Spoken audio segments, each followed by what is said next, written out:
Alright, so either in case you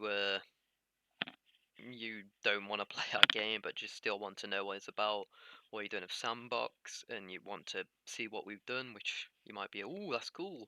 Or if it's just something to watch, I'm basically going to cover our game jam entry to the Papa Briccoloni game jam he's done, the horror jam. The theme was urban legend, so we had, well, the other guys had a discussion in Smallfish, um, and we settled on a combination mainly of Cyber Agent's game idea and Ubri's game idea, kind of. It's like a nice combo that worked together quite well. It's usually how a lot of our game jam ideas work. They're kind of like a combo, or they just straight up is someone's very good idea. So the premise is you're breaking into a house, well, a mansion. Um, but the idea is um, you progress through multiple levels, and each level, starting with a mansion, is based on like its own little urban legend. Um, so we went for like quite a retro style. Um, all the assets, materials, models, everything like that is all custom. Sounds and music, either they were online for free or it was commission music. So stuff like that's okay. You're allowed to commission stuff. And I don't think many of people on any of the teams, well, maybe Ape Tavern, I'm not sure, is like a music composer or whatever. Um, I mean, you could play the game without music if you wanted to, anyway. Um, so I made the loot environment models, so like the stuff you steal and all the map models. Also, all the mapping materials I made, and a couple of the maps I made, and a particle for the torches in the dungeon and shop. The flame particle, yeah. Grodbert did the monsters, the NPCs, anything like animated, like humanoid or animal like he made.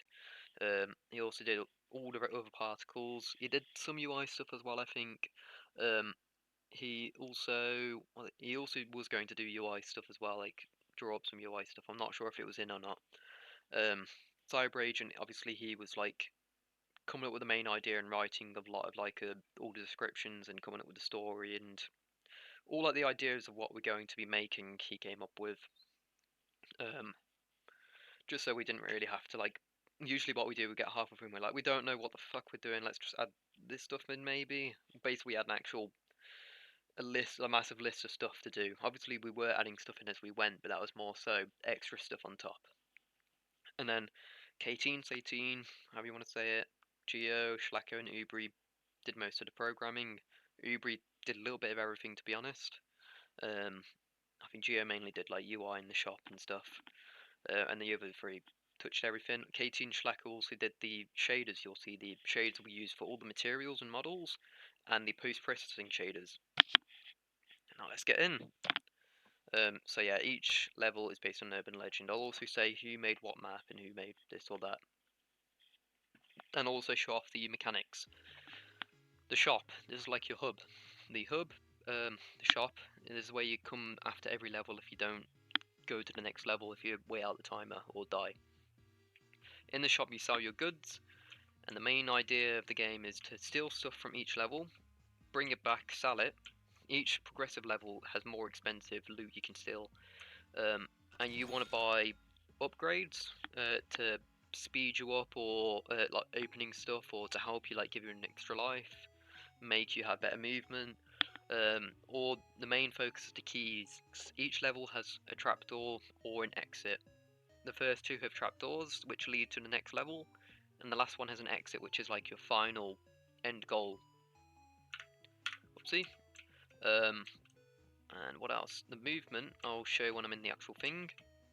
So, you start off with basically just, this is probably like the most confusing mechanic. Imagine like an imaginary circle around this center point. A point around that circle will be where you need to collect a lockpick. So you can get a feel by progressively going in a circle and clicking, seeing it rotates more if you go towards this way, for example. So you'll just keep progressively going around and clicking until you hold for a second and it unlocks. So we can go in. So this map was made by Cyber Agent. The shop was made by me. Now you'll be going around. holding E. And so your main mechanics are, you've got kind of slippy movement. You can buy an upgrade to like get more grippy shoes. You can also run into walls, which causes you to bash into them, make a lot of noise, alert the enemy, and also drop your items. Another thing you have to be careful of is, I don't think I can drop, but can I drop that? I should be able to. Yep. If you're running over items, you can trip and roll, and you can roll into another player or whatever. Each level also, like I mentioned, will have a trapdoor. I think I'm gonna have to wait for her to move out the way. I think the trapdoor was that way. Fuck. I don't know if she's coming or not. Yeah, she is. Hopefully if I hide. No! Shit. Oh well, I'll just teleport you to the next level, pretend we went through the trapdoor. I forgot to mention, that level, it was based on like an urban legend of El Niobo.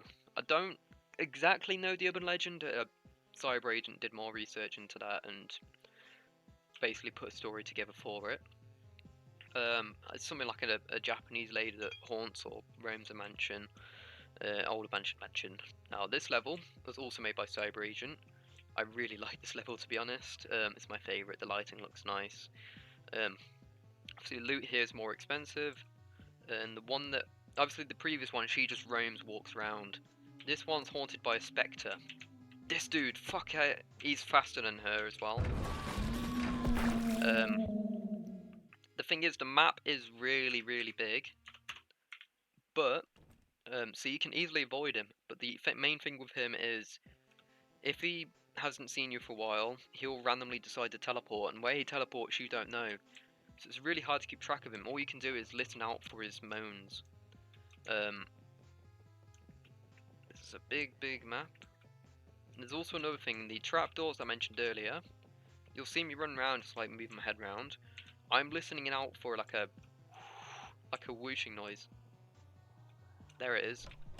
And that basically alerts you to where the trapdoor is. So imagine I've got my key. I can proceed through the trapdoor. I'm just going to give you a quick more show around of the map. I think he just teleported. No, he didn't. He's there. Look at him. He's a beautiful man. Ooh, nice. So yeah, once you go through that trapdoor, you'll end up... Okay, he got me apparently while I wasn't looking. Yeah, so that's that urban legend, a spectre that haunts a dungeon. Basically like a general normal urban legend you'll be hearing. The bathrooms, this is going to be confusing, let me explain it. We're originally going to do the back rooms, which is probably, I wouldn't, is it an urban legend? It's kind of like an urban legend. Like, you'll end up in this area that's full of infinite rooms that you can't get out of. We wanted to do that, but there's a lot of people who also want to do that, and might be doing it for the jam. We didn't know who was going to be participating. So we were like, we still want to do that concept, but we'll put our own twist on it. It'll be infinite bathrooms with these guys from this meme, I guess. And so they're just pissing guys. Instead of that, like, tangled up weird monster thing, you've got, like, a bunch of pissing guys. And that's this urban legend. You're stuck in an infinite bathroom, and you need to find the exit door to escape. And there's pissing guys everywhere that'll piss you to death. And the main thing with this level is there's multiple pissing guys, there isn't just one. And there's piss puddles everywhere as well. And if you walk through them, you'll slide, or run through them. So if you're getting chased, you might be like, oh fuck, I'm getting chased. And then you'll slide through and bash into a wall. And that's basically this sort of concept. I'm going to let myself get caught.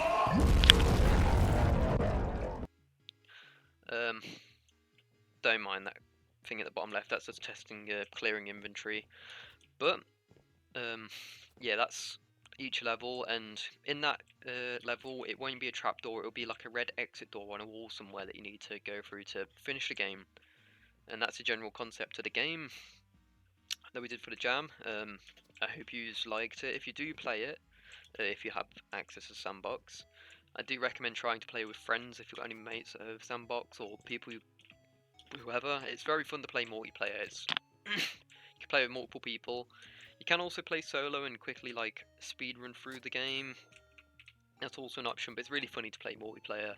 You can run into your friends and just bash into them, and then you'll both like do that.